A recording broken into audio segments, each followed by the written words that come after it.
Hello students, welcome to our YouTube channel. तो आज हम पढ़ने वाले हैं, आज का आपका टॉपिक है इन द हैबिट ऑफ। इसका मतलब होता है आप किसी चीज की भी आदत में हैं तो उसको आप इंग्लिश में कैसे ट्रांसलेट करेंगे। तो इसी तरह का सेंटेंस मैं आपको सिखाने वाला हूँ। सबसे पहले आपको समझना ये जरूरी है कि आप हिंदी किस तरह से बोलेंगे। हिंदी मेन बात होती है, हिंदी तभी आप उसका इंग्लिश में ट्रांसलेट कर पाएंगे। सबसे पहले हिंदी समझिए। जैसे कि मैं बोलूं कि भाई मैं खड़े रहने की आदत में हूं। जैसे कि आपने देखा है कि मैं हमेशा खड़े होकर पढ़ाता हूं, तो भाई मेरी आदत में है, मैं इस चीज की आदत में हूं कि मैं खड़े होकर पढ़ाता हूं, तो मैं आदत में हूं खड़े होने के पढ़ाने की आदत में हूं। अब ध्यान सुनिए, जैसे कि बच्चा पढ़ने की आदत में है, आप खेलने की आदत में है, सोहन हंसने की आदत में है, मोहन पढ़ने की आदत में है। जो कोई इंसान किसी चीज की आदत में आता है तो वो उसका हैबिचुअल हो जाता है। तो आप इस चीज को इंग्लिश में किस तरह से कन्वर्ट करेंगे, तो ये चीज मैं आपको सिखाने वाला हूं। तो ध्यान से देखिए, इन द हैबिट ऑफ, आदत में है, हूं, है।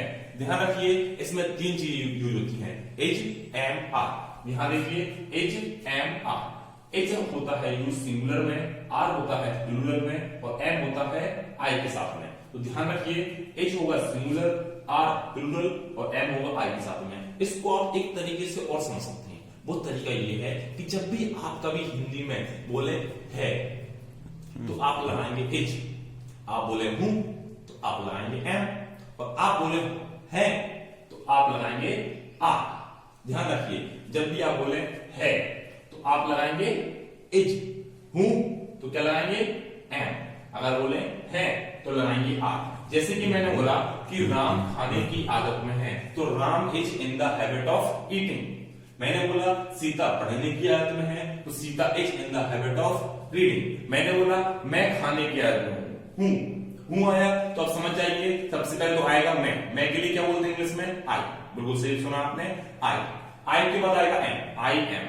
तो ध्यान रखिए, जो ये इन द हैबिट ऑफ होता है, जो ये चीज होती है, ये चीज सब में कॉमन आने वाली है। कहीं भी कुछ भी चेंज नहीं होने वाला है इसमें, सिर्फ इतना आएगा, इन द हैबिट ऑफ सब में कॉमन आएगा। आपको चेंज करना है सिर्फ ये पार्ट आपको चेंज करना है। क्या आएगा, एच, एम, आर। तो ये चीज आपको समझ आ गई होगी कि एच कहां आना है, एम कहां आना है और आर कहां आना है। और एक और ध्यान रखनी होगी आपकी कि जो सब्जेक्ट होता है, जो काम करने वाला होता है, वो सबसे पहले आएगा, और जो मीनिंग होती है, जो भी आप जिस चीज की भी आप हैबिट में है, जिस चीज की आप आदत में है, वो चीज आएगी लास्ट में और विद आईएनजी। एक बात ध्यान रखिए, जब कभी भी ऑफ के बाद मैन वर्ब आती है तो उसमें आईएनजी आती ही है, और टू के बाद अगर मैन वर्ब आती है तो उसमें आईएनजी नहीं आती है। ये बात आप अपने मगज में ध्यान रखना, इसको आप नोट कर लेना अपने मगज में। अब यहां देखिए, जैसे कि मैंने बोला आपसे कि सीता पढ़ने की आदत में है, तो आप किस तरह से बनाएंगे सेंटेंस, मन ही मन बनाना है। सबसे पहले आपको 5 बातें सोचनी अपने मन में। पहली बात क्या सोचेंगे आप कि सबसे पहले इसमें काम कौन कर रहा है, सीता।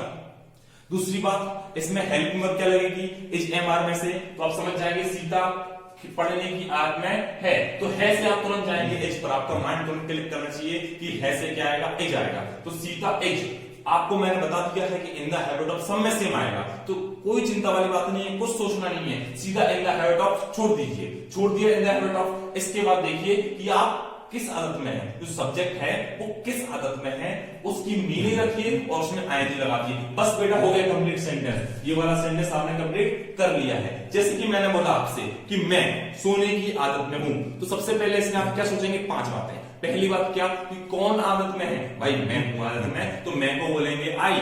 और मैंने बोला कि मैं पढ़ने की आदत में हूं, तो आई के साथ में क्या आएगा, एम। और आपको मैंने बता रखा है कि एम के बाद सब में कॉमन आना है। क्या आना है कॉमन, क्या आना है common, in the habit of, सब में कॉमन आना है। तो I am in the habit of. इसके बाद में किसकी आदत में हूं, सोने की आदत में हूं, तो स्लीपिंग, डायरेक्ट आईएनजी आएगा। तो ये वाला सेंटेंस आप लोगों को दिमाग में समझ में आ गया होगा कि किस तरह से बनना है। आपको और कोई भी डाउट्स है तो नीचे डिस्क्रिप्शन में मेरा नंबर दे रखा है, उस पर आप मैसेज कर सकते हैं। इसके अलावा मैं अपने व्हाट्सएप पर, अपने सारे ग्रुप्स में एंड स्टेटस पर एक होमवर्क डालूंगा, मैं एक फोटो लगाऊंगा, उसमें होमवर्क दिया रहेगा, वो आपको कंप्लीट करके मुझे सेंड करना है, और उसको चेक करके मैं आपको भेजूंगा। अब आपको इसी तरह से पढ़ाई करनी है, जब तक लॉकडाउन खत्म नहीं हो जाता है तब तक आपको इसी तरीके से पढ़ाई करनी है।